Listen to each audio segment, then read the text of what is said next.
Good morning everyone. আজকে সকালের কিছু ব্যস্ততম সময় আপনাদের সাথে শেয়ার করতে চলে এলাম। আজকে হাতে সময় সেরকম নেই বললেই চলে, কারণ সকালবেলার সময়টা কম থাকে, কাজটা প্রচুর থাকে। মোটামুটি সব বাড়িতেই এই একই রুটিনই সকালটা চলে, কারণ এই টাইমটাই কাজের প্রেশারটা সব বাড়িতেই বেশি থাকে। আমারও ব্যতিক্রম কিছু না, আমারও সকালবেলা কাজের প্রেশারটা একটু বেশিই থাকে।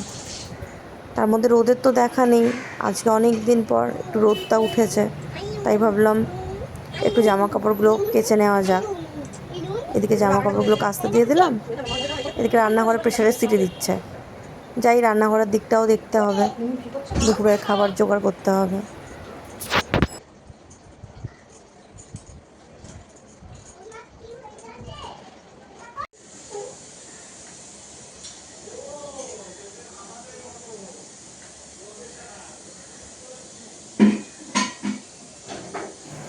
এদিকে বেশ কদিন হলো আমার বেডশিটটা চেঞ্জ হচ্ছে না, আর ঘরও ক্লিনিং সেরকমভাবে করা হয়নি।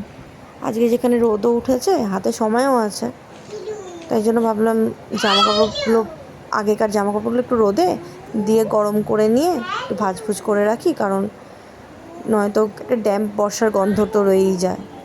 আর এদিকে বেডশিটগুলো ভাবলাম চেঞ্জ করে নেব, হাতের কিছু পেন্ডিং কাজ ছিল সেগুলোও সেরে নেওয়া যাক, তাই ভেবে আজ কাজে লেগে পড়লাম।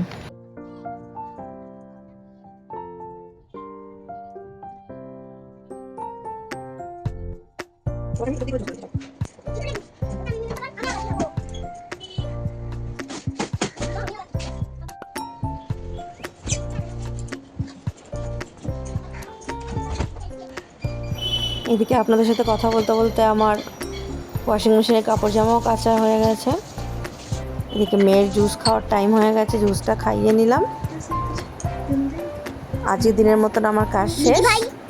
সকালের ব্যস্ততম রুটিন আজকে ইতি। স্নান কমপ্লিট, মেয়েরও স্নান সারা হয়ে গেছে।